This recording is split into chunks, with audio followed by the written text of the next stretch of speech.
തീർച്ചയായിട്ടും ജീവിതത്തിൽ ഡോക്ടറാകുക എന്നതൊരു തൊഴിൽ മാത്രമല്ല, അത് മനുഷ്യജീവിതം രക്ഷപ്പെടുത്താനുള്ള ദൈവികമായ ഒരു മഹത്വം കൂടിയാണ്.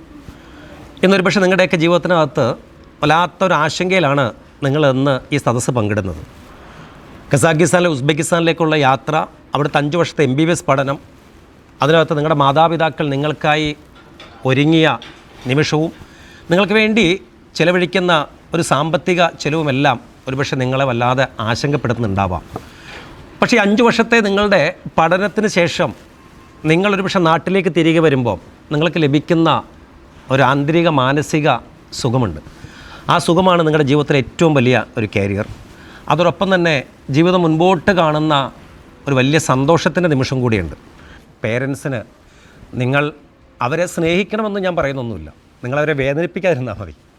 വീണ്ടും ഞാൻ ആവർത്തിക്കുകയാണ്, നിങ്ങൾ മാതാപിതാക്കൾ ഇത്ര രൂപ തന്നു നിങ്ങളെ ഇങ്ങനെ പഠിപ്പിക്കാൻ വിട്ടുവെന്ന് കരുതി നിങ്ങൾ അവരെ സ്നേഹിക്കണമെന്ന് ഞാൻ ഒരിക്കലും പറയുന്നില്ല. പക്ഷേ നിങ്ങളവരെ വേദനിപ്പിക്കരുത്, അതെനിക്ക് പറയാനുള്ളൂ. കാരണം ആ വേദന അവർക്ക് താങ്ങില്ല. കാരണം ഒരു പിടി സ്വപ്നങ്ങളുമായിട്ടാണ് ഇനി അവർ 5 വർഷം നിങ്ങൾക്ക് വേണ്ടി പ്രാർത്ഥനയോടുകൂടി നിങ്ങളുടെ വീട്ടിൽ അവർ മനമൊരുങ്ങുന്നത്.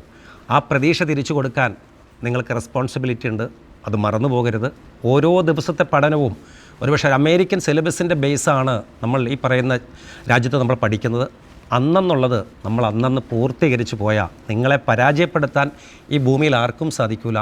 അച്ചീവ്മെൻ്റ് നേടാൻ ഓരോ വിദ്യാർത്ഥിനിക്കും ഉത്തരവാദിത്വ ബോധമുണ്ട് എന്നുള്ള കാര്യം മറക്കരുത്. അതുപോലെ തന്നെ സോഷ്യൽ മീഡിയ പ്ലാറ്റ്ഫോമുകൾ നന്നായിട്ട് നിങ്ങൾ യൂസ് ചെയ്യുക. കാരണം ഒരു വൈദ്യശാസ്ത്ര മേഖല MBBS പഠനത്തോടൊപ്പം തന്നെ നന്നായിട്ട് സംസാരിക്കാനും കാര്യങ്ങൾ ഗ്രഹിക്കാനും ഒക്കെ നിങ്ങൾക്ക് സാധിക്കട്ടെ. മറ്റൊരു രാജ്യത്തെ സംസ്കാരം അത് പഠിക്കുക, ഇഷ്ടപ്പെടുക, ആ രാജ്യത്തിൻ്റെ നിയമങ്ങൾ നിങ്ങൾ പാലിക്കുക.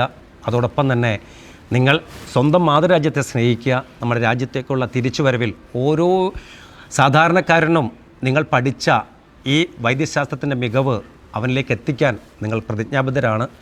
അതേപോലെ ഏറ്റവും താഴേക്കിടയിലുള്ള ഒരുപക്ഷെ പാർശ്വവൽക്കരിക്കപ്പെട്ട ആളുകൾക്കിടയിൽ നിങ്ങളുടെ ഈ MBBS പഠനത്തിന് ശേഷമുള്ള നിങ്ങളുടെ ഡോക്ടറുടെ പദവി കിട്ടിയതിന് ശേഷം നിങ്ങൾക്ക് പ്രവൃത്തിയെടുക്കാൻ സാധിക്കട്ടെ എന്നുകൂടെ ആത്മാർത്ഥമായിട്ട് പറഞ്ഞ് അവസാനിപ്പിക്കുകയാണ്. നാളെ ഒരുപക്ഷെ നിങ്ങളുടെ പേരുകൾ ഡോക്ടർ ആരിസ് ഇറക്കലിനെ പോലെയും ഡോക്ടർ ഡാനിഷിനെ പോലെയും ഡോക്ടർ ദീപക് ചോപ്രയെ പോലെയും ഡോക്ടർ ഫാത്തിമ നെഹ്റെ പോലെയും ഡോക്ടർ ഔറയെ പോലെയൊക്കെയുള്ള ഏറ്റവും മികവുറ്റ ഡോക്ടർമാരുടെ പട്ടികയിൽ നിങ്ങളുടെ നാമം വാഴ്ത്തപ്പെടുത്താം. ഞാനീ പറഞ്ഞാൽ 3 ഡോക്ടർമാർ റഷ്യയിലും അതുപോലെ തന്നെ അൾജീരിയയിലും ഒക്കെ പഠിച്ചവരാണ്, കസാഖിസ്ഥാനിലൊക്കെ പഠിച്ചവരാണ്. അപ്പോൾ മനസ്സിലാക്കേണ്ടത് എവിടെ പഠിച്ചു എന്നല്ല, ഞാൻ പഠിച്ചത് എങ്ങനെ സമൂഹത്തിൽ എനിക്ക് പ്രാവർത്തികമാക്കാൻ പറ്റും എന്നതിലാണ് നമ്മുടെ ബിലീവ് മൈൻഡ്. അതുകൊണ്ട് ഇതൊരു ഫാഷനാണ്. ആ ബിലീവ് മൈൻഡ് ഡെവലപ്പ് ചെയ്യുക.